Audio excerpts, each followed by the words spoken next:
Welcome to Dodger Fan Weekly, Week 4. I'm Adele. And I'm Anadel. And we love the Dodgers.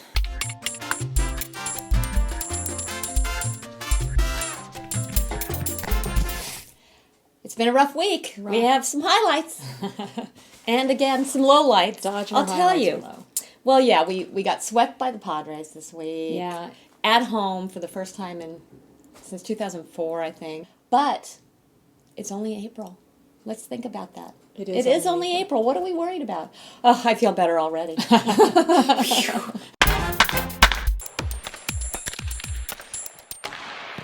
We're 4.5 games out.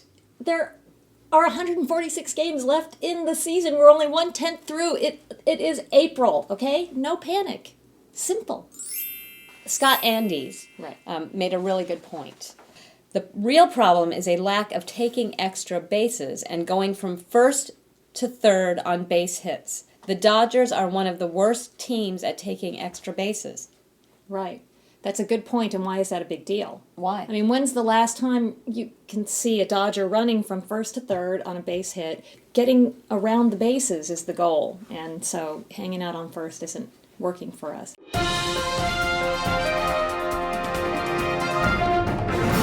Statistics are used, much like a drunk uses a lamppost, for support, not illumination. Amen. What does that mean? What does that mean? Well, it really means that basically statistics are great to have, but it doesn't really show you what the team is about and the player is about. And Right. Their statistics are there to kind of give you a picture of what's going on, but it doesn't mean it's going to light your way into getting better or doing something more. Just because you see a statistic or there is a fact that you see that's a stat isn't going to make things. light your way. I Right. like that. So last week we talked about good at bats. Right. And there's different ways to have a good at bat. In the New Yorker, David Denby wrote an article not just about the movie Jackie Robinson, but Jackie Robinson the man. And he was specifically talking about Jackie Robinson's hitting. And this is the way he described it.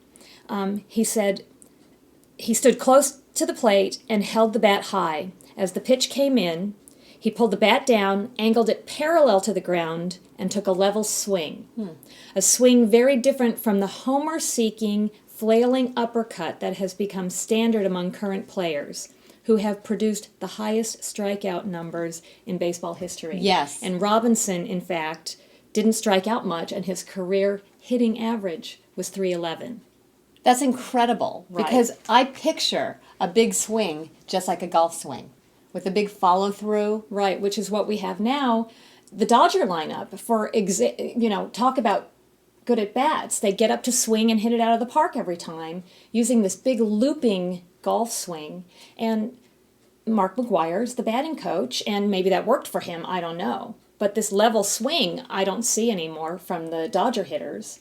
And whenever we do have someone on base, they're trying, someone used the term hero swing. They're trying for this hero 3-run home run, even with one guy on base, home run swing every time they get up. And you're not going to hit a home run every time, particularly if you're, like Sellers, who gets up and he swings for the fences every time he comes up. Is that coaching, or is he just being overzealous, or both?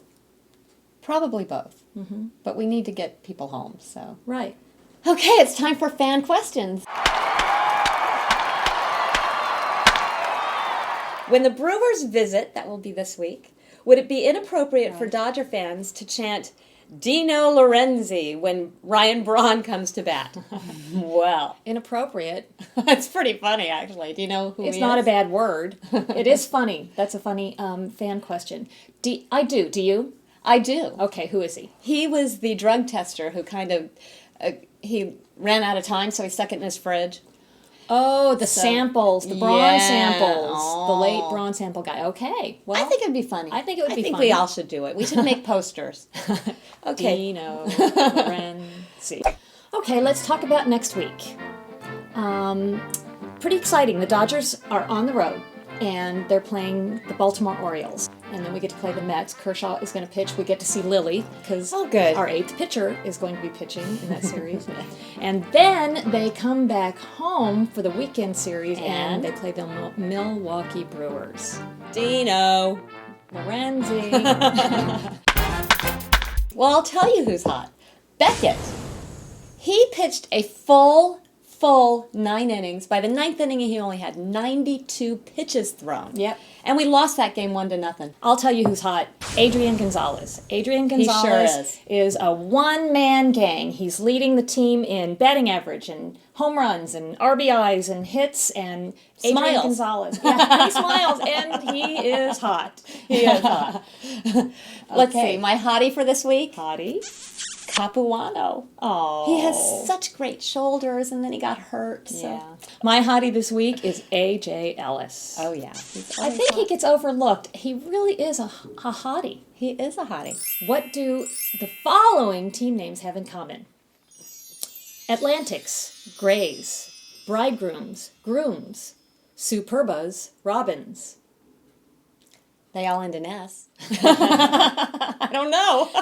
These are all names that eventually became the Dodgers. What? That's right. Superbas? Superbas. They all end in S. That's all I know. Well, the Superbas beat the Boston Beaneaters for the National League Championship in 1898. They were actually, the baseball team was called the Brooklyn Baseball Club, and Superbas and all of those other nicknames were given by sports writers. Oh.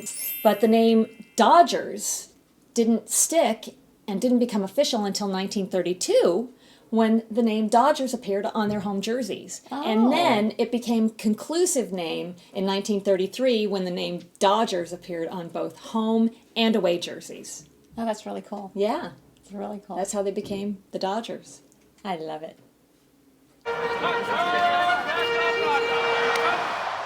Every Sunday at Dodger Stadium when we're home, the Dodgers cook carnitas.